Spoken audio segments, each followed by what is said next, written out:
하게 됐는데, 그러다가 어느 날 안개가 열렸어요.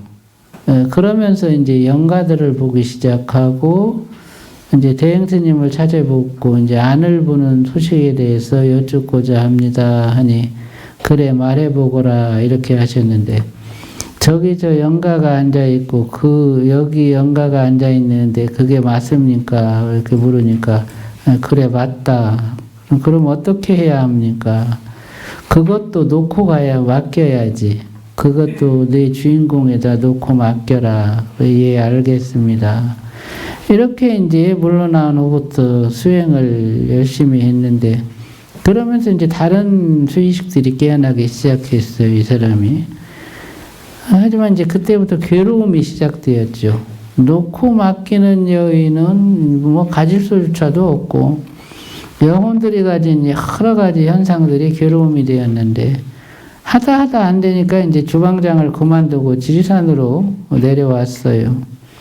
이 양반은 이제 약에 대한 관심이 많았는데, 주로 일반 농산물의 약성, 이제 우리가 먹는 이제 야채나 곡식이죠. 이것에 관심이 많아가지고, 감자는 어느 병에 쓰고, 오이는 어느 병에 쓰고, 이런 말들을 이제 많이 했어요. 이것도 영가들이 알려주는 거야. 그 시장에 가면 이제 저거는 무슨 약, 이거는 무슨 약, 아저씨 막 신이 나서 떠들어요. 응? 따발따발 실제로 써보지는 않았는데 그렇다는 거야. 이제 이 경우가 이제 머릿속을 보면서 안개가 깨어난 경우예요. 그러니까 눈을 감고 머릿속을 들여다보고 그때 이제 보는 지점이 시상인데, 미심에서 시각 경로를 타고 시상으로 들어가면 머릿속에서 텅 빈 공간이 인식되고, 그 빈 공간을 보는데 집중하고 그 상태에 머무르는 거죠. 그러다 보면 안개가 열려요. 안개를 여는 또 다른 방법은 시각콘의 손이 내재된 중추를 자극하는 것인데, 그게 이제 심장이죠. 시각콘이 내재된 중추가 심장과 간인데, 심장의 중추점과 간의 중추점을 발성이나 이제 에너지로 자극해주면 심장을 주관하고 간을 주관하는 주체의식들이 깨어나면서 이제 그들의 눈으로 세상을 보게 되는 그런 일이 생겨요. 이게 이제 이 수의식의 안개를 깨우는 방법이죠. 이것은 이제 내 눈으로 보는 것이 아니고, 이 장부에 내재된 주체의식의 눈으로 이제 보는 그런 방법이라고 할 수 있죠. 눈을 안으로 떠서 머릿속을 보고 이제 시상의 텅 빈 걸 보면서 그 시각피질, 뒤통수까지 그 라인을 연결시켜요. 그래서 이제 미심에서부터 시상하고 뒤통수 시각피질이 이제 하나의 그런 라인으로 인식이 되면 그 상태에서 뒤통수가 본다라고 생각해요. 그러면 뒤통수에 보는 주체가 이렇게 이제 자리를 하면 거기서부터 이제 시각콘이 작동을 하게 되고, 안개가 열리게 돼요. 이것이 이제 한 가지 방법이고, 심장과 간의 주체의식을 촉발시켜서, 안개를 여는, 그런 이제 방법이 또 있는 거죠. 그래서 이거는 서로 다른 방법인데, 어떤 방법이든지, 한 가지에 집중하면 돼요.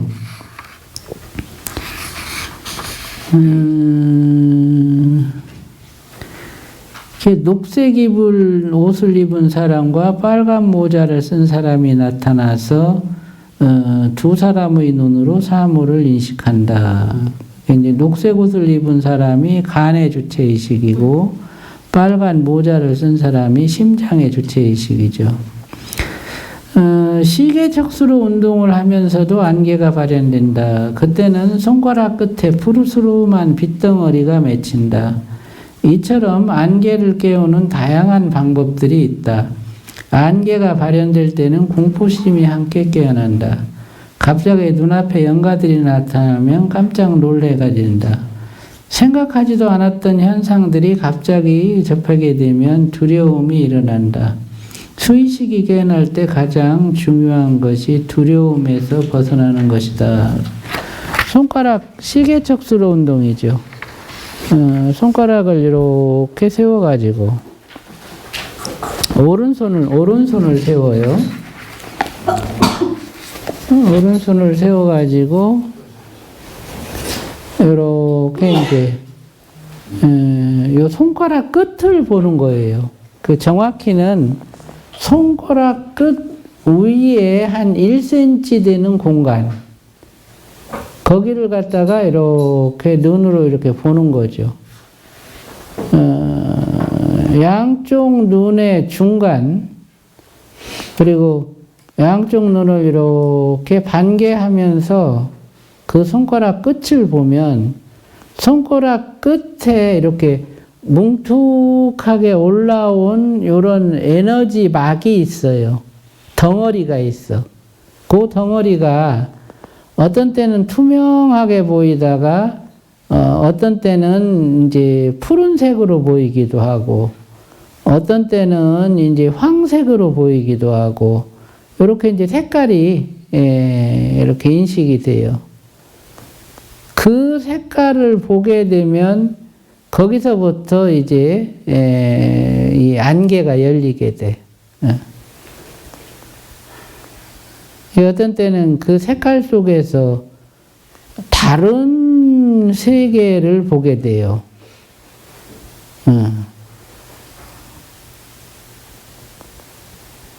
이렇게.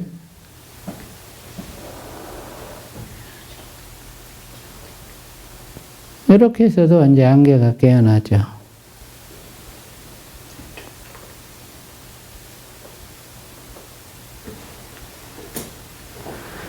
이제 이런 방법들, 눈을 안으로 떠서 이제 시상과 시각 피지를 보고, 또 이제 심장의 혼의식과 간의 혼의식을 같이 깨워서 이제 시각혼이 깨어나도록 하고, 이제 시계 척수로 운동을 하면서 또 이제 시각혼이 깨어나도록 하고, 이런 이제 방법들로 안개를 이제 인식하는데, 마찬가지로 그런 이제 그 혼의식이 깨어날 때 대부분 또 두려움에 먼저 봉착하게 되는데 그 두려움을 극복할 수 있어야 제대로 된 이제 그 안개 인식이 이루어져요.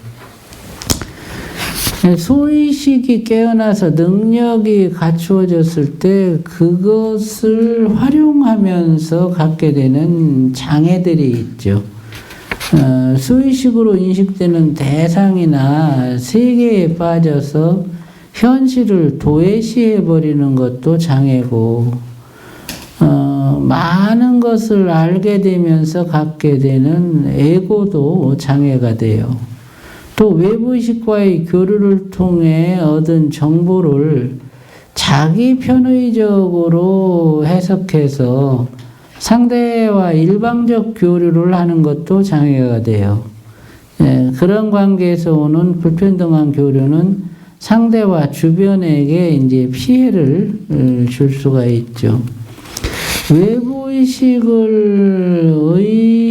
의지하면서 살게 되면 그들로 인해서 병들게 되고, 영혼들이 해주는 말이 항상 옳은 것이 아니에요. 때로는 뭐 잘못 알고 있을 수도 있고 또 뭐 속이기도 하고 그러는데 그 말을 걸러서 듣지 못하고 그대로 믿다 보면 거기에서 또 실수를 하게 되고 그렇게 되면 이제 아예 부정적인 의식이 생겨가지고 그 외부의식이 해주는 말을 안 믿게 돼요. 그러면 이제 수행도 정체되고 자칫하면 이제 패가망신하는 일이 생길 수도 있죠. 그 수행 중에 생기는 첫 번째 장애가 게으름이라면 두 번째 장애는 공포고 세 번째 장애는 불평등한 교류를 하는 것이에요. 그래서 수의식이 깨어날 때는 게으름을 극복해야 이제 수의식이 발현이 돼요. 꾸준히 수행을 해야 되죠. 수의식이 깨어나면서 오는 이제 장애가 공포인데 그 공포를 극복하면 이제 능력을 갖게 돼요. 그러면 이제 그 능력을 잘 써야 되는데 자기의주적으로 불평등하게 교류하는 그런 이제 수단으로 활용하게 되면 그것이 또 장애가 되는 거죠. 그래서 이 세 가지 장애를 갖다가 이제 극복해야 되고, 이 세 가지 장애를 극복하면 이제 비로소 명석함을 얻게 돼요.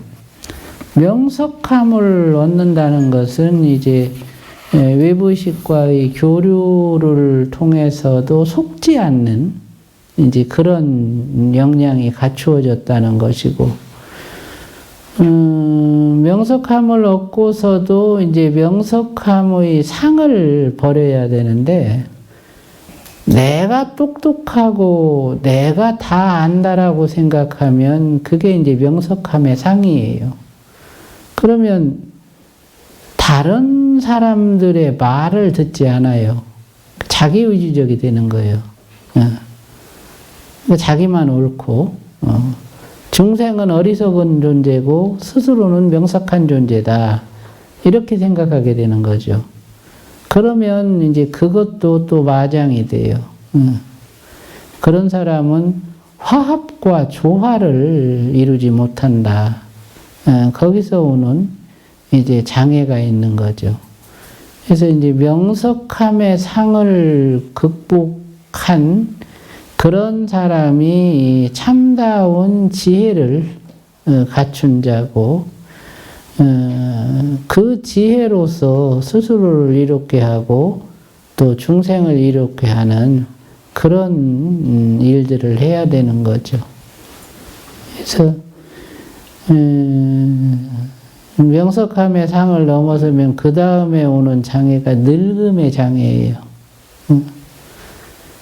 게으름을 극복해서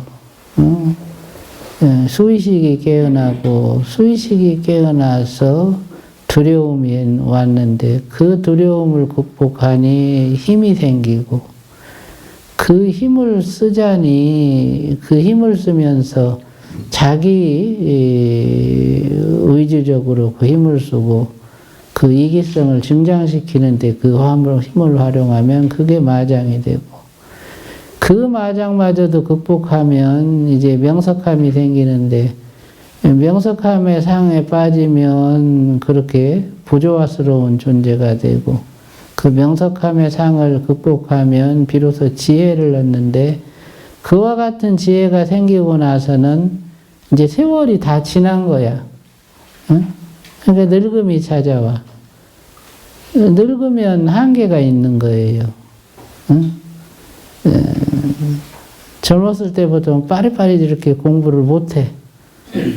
그게 이제 우리가 수행을 하면서 겪게 되는 이제 마장들인데, 결국엔 늙음이라는 것도 육체적인 늙음도 늙음이지만 정신적인 늙음이 더 큰 늙음이에요. 뭐 젊었어도 치매 생기면 늙은 거요. 건망증 생기고, 나이가 드셨어도 명석하고 그런 치매가 없으면 젊은 거지. 어제 저는 98세 되는 노인을 만났는데, 이 할아버지는 정신이 그렇게 맑은 거예요. 몇 살 때 어떤 일이 있었는지, 뭐가 어땠는지, 이 말씀을 하시는데, 자식들도 깜짝깜짝 놀랜대. 우리 아버지는 더 똑똑해지면 안 돼요. 그러다니까 딸내미가. 이야, 참 부럽더라고요.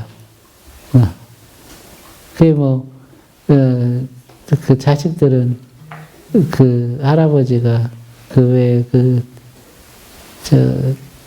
누구야? 연대 그 오래 사는 교수님 있잖아요. 김영석 교수님. 그 교수님보다 오래 살 거라고. 똑똑하게 오래 살 거라고. 그러면서. 그래가지고, 어제 이제 내려오면서 제가 우리 마을에 어떤 집에 갔더니, 더덕하고 잔대 큰 거를 해가지고 술을 담아놨는데 10년 됐대요. 그래가지고 그걸 보니까 술 좋아하는 어떤 사람이 생각나서 그걸 사가지고 선물 준다고 갔는데 그 양반 장인이 이제 그 할아버지인 거야.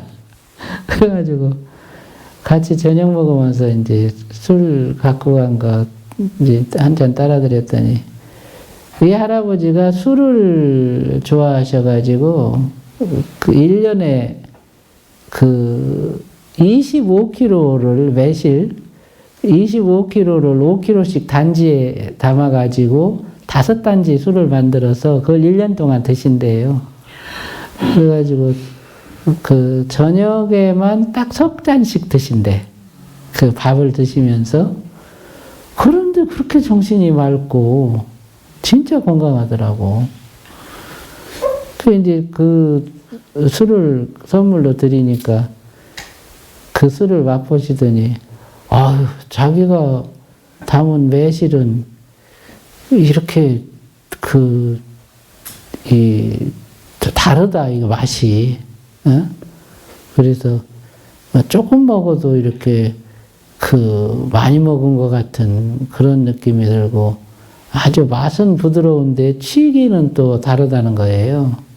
그러면서 막 좋아하시면서 그거 이제 선물로 들고 가셨는데 아주 이쁜 할아버지, 응? 아주 부러운 할아버지요. 응.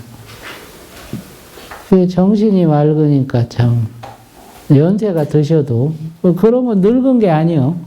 응? 사모님이 3년 전에 돌아가셨는데 불편한 건 없대요.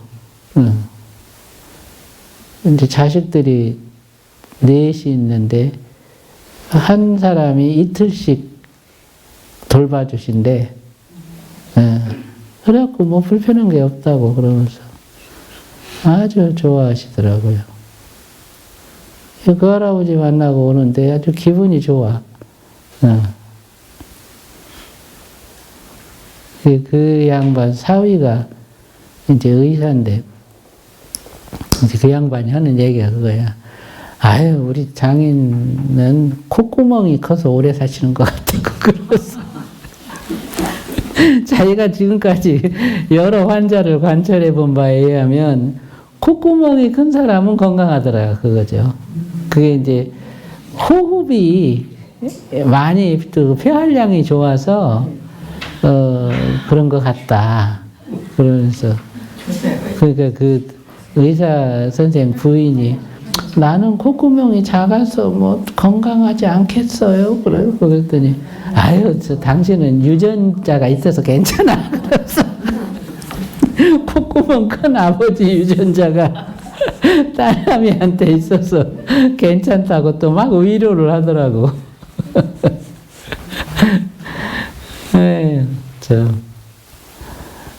그런 거 보면 참 늙음이라는 것도 나이에 달려있는 건 아니더라. 네. 참 부러워요. 우리 회장님들도 연세 드셔도 아주 건강하잖아. 응?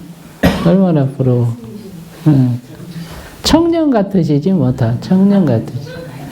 응.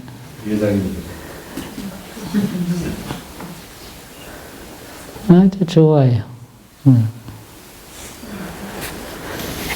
자, 이것이 이제 수의식에서 무안개에 대한 이제 얘기였는데, 이 안개를 발현시키는 요 세 가지 방법, 요거는 다 이제 해보셔야 돼요.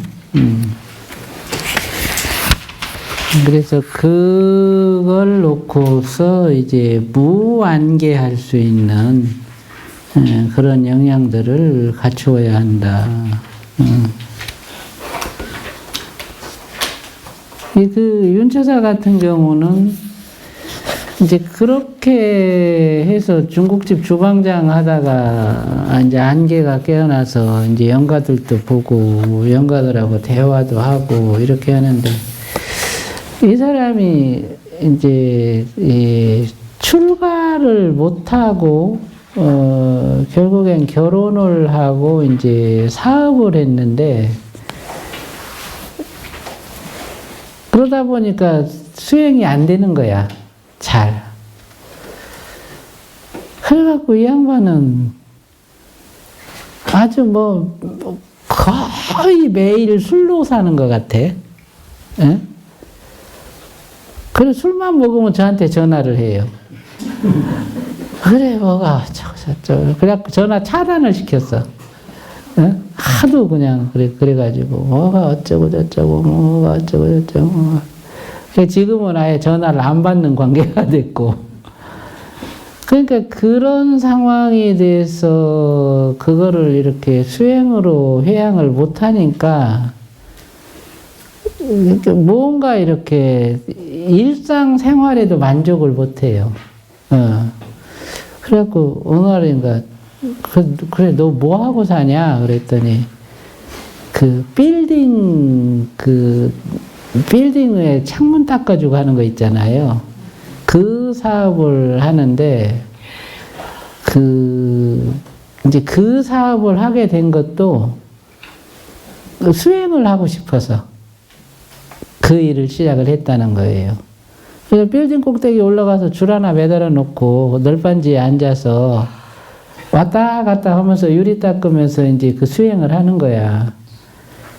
그래도 만족이 안 되는 거예요. 뭔가 충분하게 이렇게 좀 들어 앉아서 수행을 하고 싶은데 현실이 그렇게 되지는 않고, 그래서 이제 그 직업을 택했는데 돈은 많이 버는데 만족스럽지가 않다. 그래가지고 틈만 나면 찾아온다는 둥 뭐하는데 와봐야 골치 아프지. 그래갖고 어느 날부터 전화 내가 차단한 전화가 딱 두 사람이 있는데 그 두 사람 중에 한 사람이 됐어요. 그 사람. 안타깝지 한편으로는. 그 사람은 나보다 나이가 한 살이 많았는데 그 대행스님이 참 그 사람도 아꼈어요. 참 주방장 하면서 그렇게 눈을 안으로 떠서 저렇게 칠식이 그렇게 열리고 이제 그랬으니까 참 기특하다. 그래서 제가 지리산 토굴에 살 때 이제 저한테 보낸 거야, 걔를. 거기 가서 같이 공부를 해라. 그리고 와가지고. 그래가지고 한 6개월 같이 살면서 이제 그때 이제 시장 가서 이렇게 보면 맨날 쫑알 무슨 눈에 띄는 건 뭐에 쓴다는 동 막 이래가지고 그때도 아주 시끄러웠어. 술 먹으니까 더 말이 많아져가지고 아유 힘들어요. 본인은 얼마나 괴로울까. 의식은 열렸고 귀신들은 보이는데 어떻게 하질 못하니까. 그게 안 됐죠.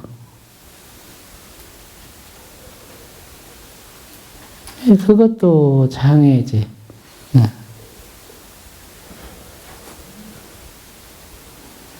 차라리 출가하고 이렇게 수행에 전념했으면 나중에 뭐 지금쯤 큰 스님이 됐을게요. 그걸 못 해가지고.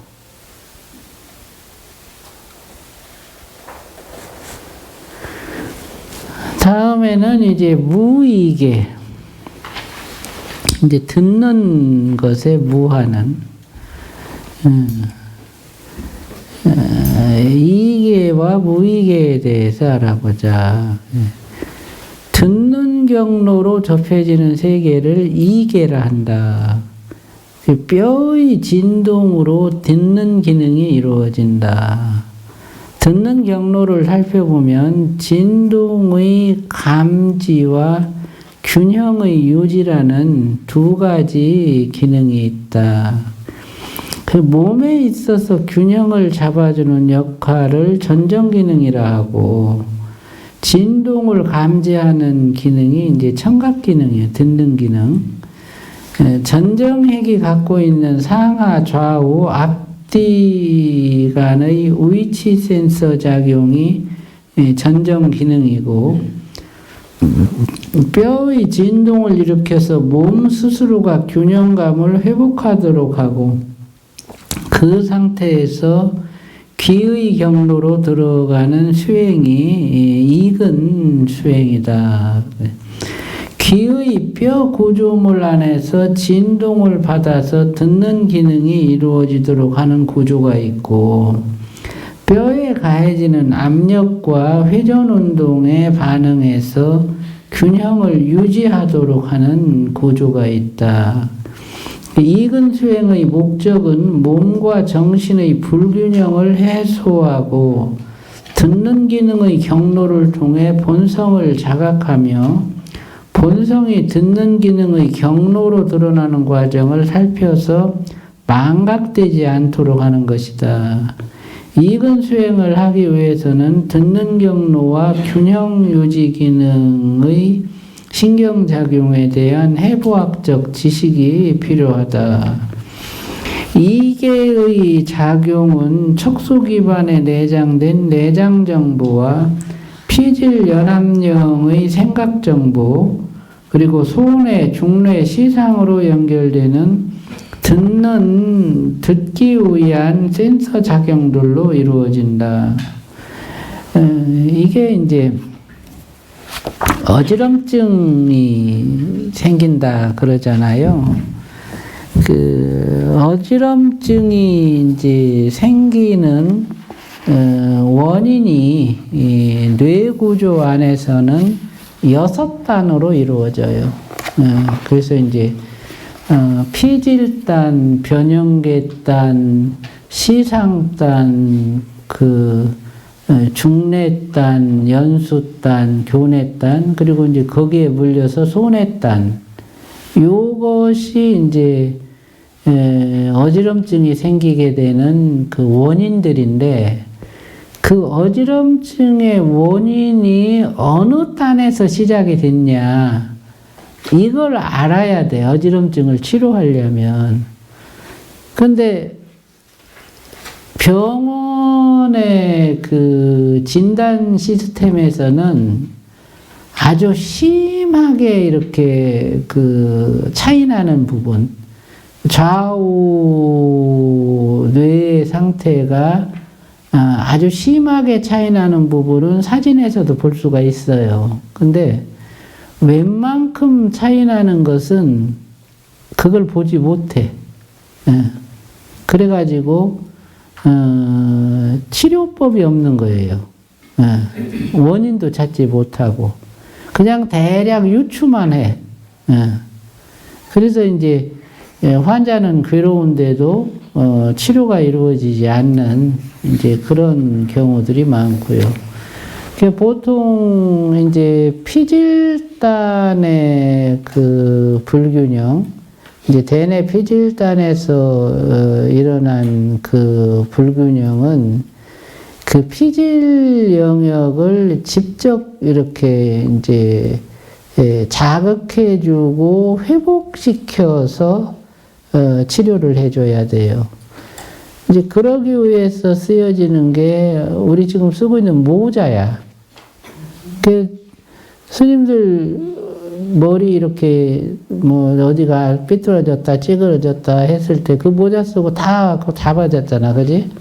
들어갔던 게 튀어나오고 이제 이렇게 됐단 말이지.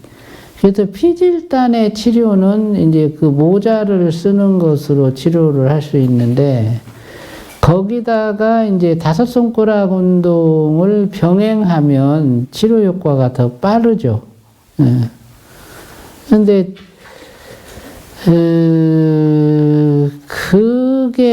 그게 이제 피질이 잡아졌는데도 어지럼증이 있다. 그러면 이거는 이제 변형계단이나 시상단, 중래단, 교내단, 연수단 여기에서 오는 거거든요. 그래서 이제 중래단의 불균형은 관자놀이에서 고쳐요. 전에 그 세심사 노스님 어지럼증이 와서 이석증이 왔어. 그래갖고 병원에 가가지고 뭐 지혜스님 막 전화 와가지고 우리 스님이 뭐 이석증이 와서 병원에서 뭐 거꾸로 매달아서 뭐 이렇게 했는데 뭐 그 90 먹은 노인을 거꾸로 매달아가지고 이거 어떻게 하면 좋아요? 그래가지고 패치를 관자놀이에 붙이시오. 그 이제 이석증은 그렇게 낫는 거예요. 뭐 30분도 안 돼가지고 정상이 돼가지고 나왔지. 예. 안 매달렸죠 그때? 네? 매달리진 않았죠? 아니요. 교수님. 그래서 이제 의사들이요 스님들이나 많이 그래도 인정을 해주고 그렇게 하라고 해서 여기다 딱 붙이고 지금 30분 만에 또 아는 사람 불러서 우리 빨리 초팔 전전날이잖아요. 그래가지고는 퇴원했는데 안 매달렸어요. 그러니까. 그거 이제 중래 쪽 이석증 같은 경우는 중래 쪽에서 오는 건데 그거는 관자놀이에 붙이면 없어지는 거예요. 그래서 이제 시상단에서 균형이 깨지는 것은 이제 그게 이제 뭐냐면 검지손가락을 구부렸을 때 세 번째 손가락이 같이 구부러지는 유형. 요게 이제 시상단에서 불균형이 일어나는 이제 징조인데 좌우 손가락이 다르면 불균형인 거예요. 한쪽은 세 번째 손가락이 구부러지고 한쪽은 안 구부러져. 그러면 이게 이제 뭐냐면 검지를 구부렸을 때 세 번째 손가락은 이제 시상 내섬유막이라는 신경경로, 피질에서부터 시상을 통과하는 이제 피질 경로인데 이게 좌우로 나눠서 이제 좌뇌우뇌에서 이렇게 들어오는 거예요. 시상으로. 대뇌는 크고 시상은 요만하죠. 3cm거든요. 이 넓은 대뇌의 신경이 3cm 되는 시상으로 이렇게 내려오는 거예요. 그런데 요게 좌우가 다르다. 그것이 세 번째 손가락에 검지를 구부렸을 때 세 번째 손가락에서 나타나는 거예요. 이것이 이제 시상 내섬유막 이제 불균형인데 그 시상 내섬유막이 이제 불균형해지면 어떤 경우는 이제 가끔 눈에서 번쩍번쩍하는 빛 같은 게 이렇게 이제 인식이 되고 아니면 이제 귀에서 이제 이명 증상이나 이제 그 환청 같은 게 이제 들리기도 하고 이제 이런 증상이 이제 수반이 되는데 그 시상의 불균형을 잡는 거는 검지손가락 두 개를 똑같이 구부려지고 세 번째 손가락을 펴주는 거예요. 양쪽 똑같이 다. 그래서 요 첫 번째 마디에다가 이렇게 구부러지면 여기다 테이프, 종이 테이프를 감아가지고 이렇게 딱 고정을 시켜. 그리고 검지손가락을 이렇게 구부려주는 거예요. 그게 이제 내섬유막 불균형을 잡는 거야.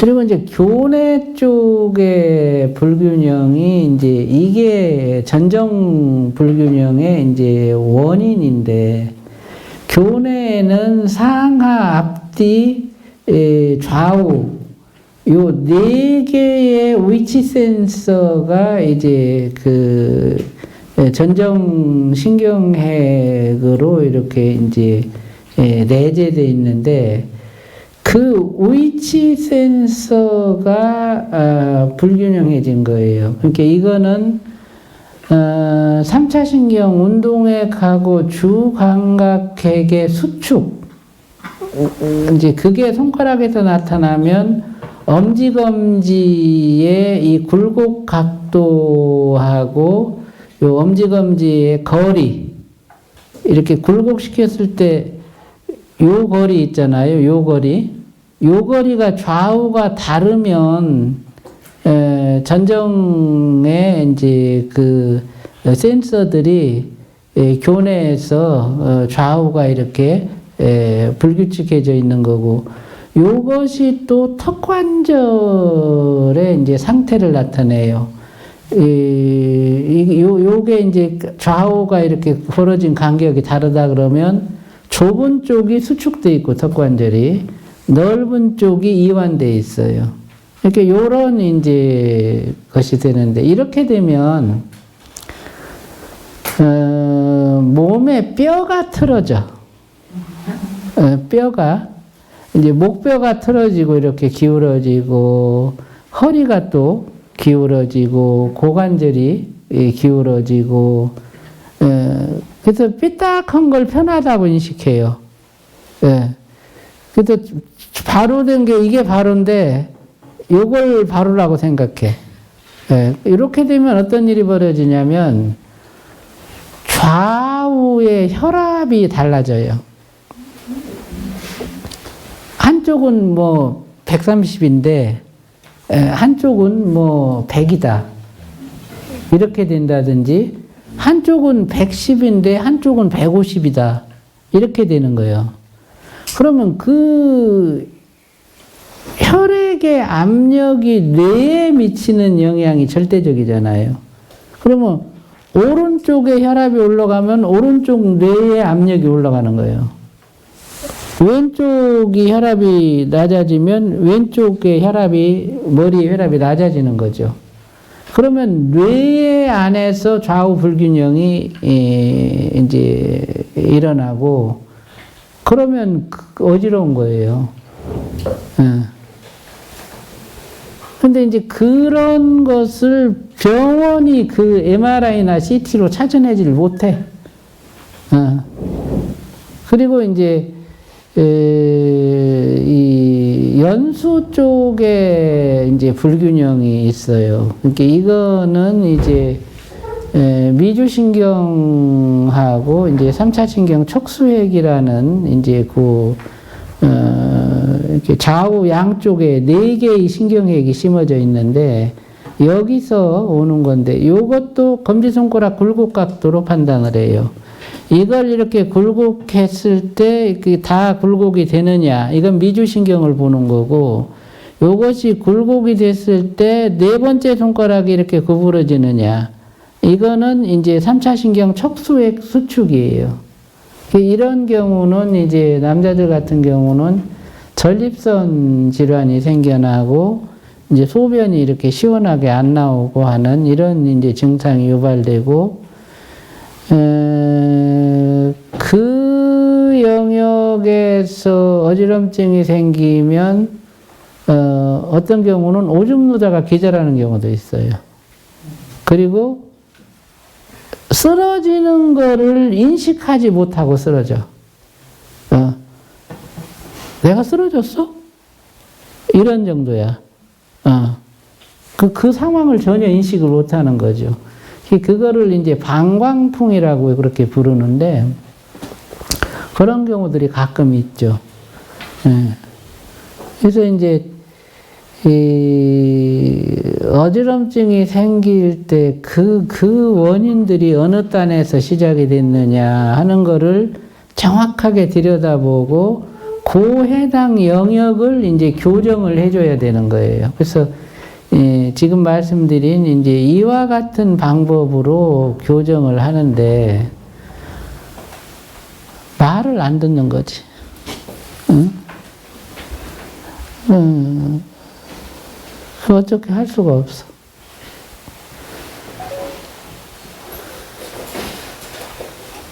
그러려면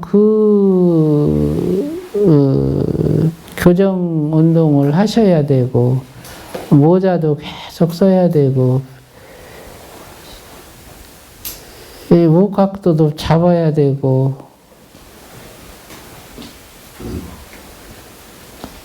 그러니까 이미 척수로 운동 다 가르쳐 주고, 어떻게 해라 해도, 그걸 못 하시는 거예요.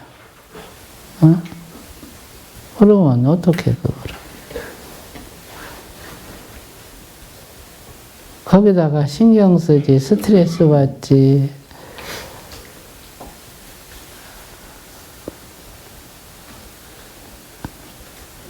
어려워요.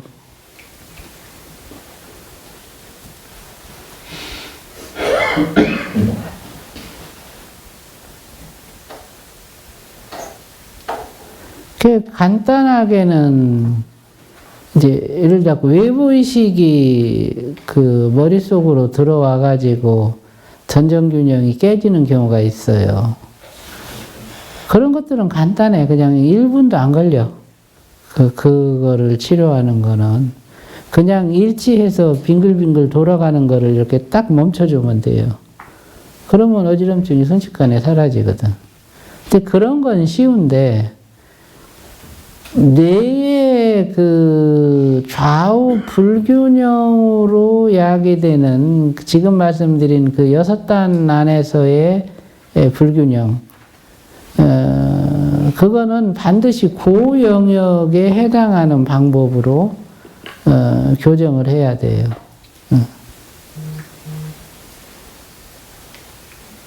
뇌균형이 그렇게 심하게 깨졌을 때 오는 질병 중에서 가장 최종적인 질병이 간질이에요, 간질. 예. 그게 유전병이라 그러잖아. 유전적인 경우도 있어요. 근데 그게 이제 후천적으로 생기는 경우도 있고. 제가 예전에 이제 그 간질 환자를 치료를 하면서 지금 말씀드린 그 원인들을 다 들여다본 거야. 그래서 이제 간질 같은 경우는 연수 쪽의 불균형으로 오는 간질은 발작을 하기 전에 폭식을 해요.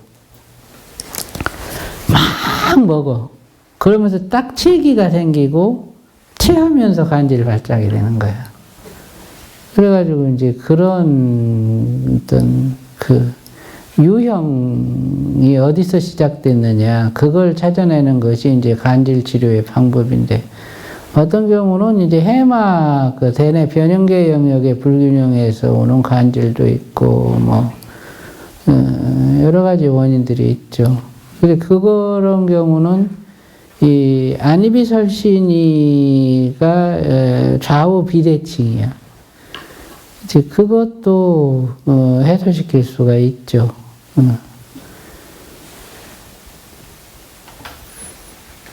그 체감각 진단을 이렇게 해보면 그 중병으로 가기 전에 그 얼굴의 좌우 균형이 무너져요. 그렇게 되면 대부분이 다 난치병이 되는데, 그래서 그 얼굴의 좌우 균형, 그거는 근육으로 오는 경우도 있고 뼈로 오는 경우도 있고 이제 신경으로 오는 경우도 있고, 그런데 그거를 어떻게 해소시키고 그거를 잡아주느냐 하는 게 이제 질병 치료에 있어서도 아주 중요한 요소가 되고, 여기서 얘기하는 이계를 놓고서 어지럼증이 생기는 그 원인을 놓고서도 그 6가지 원인이 작용을 한다. 결국에는 듣는 경로의 수행, 이근 원통이에요.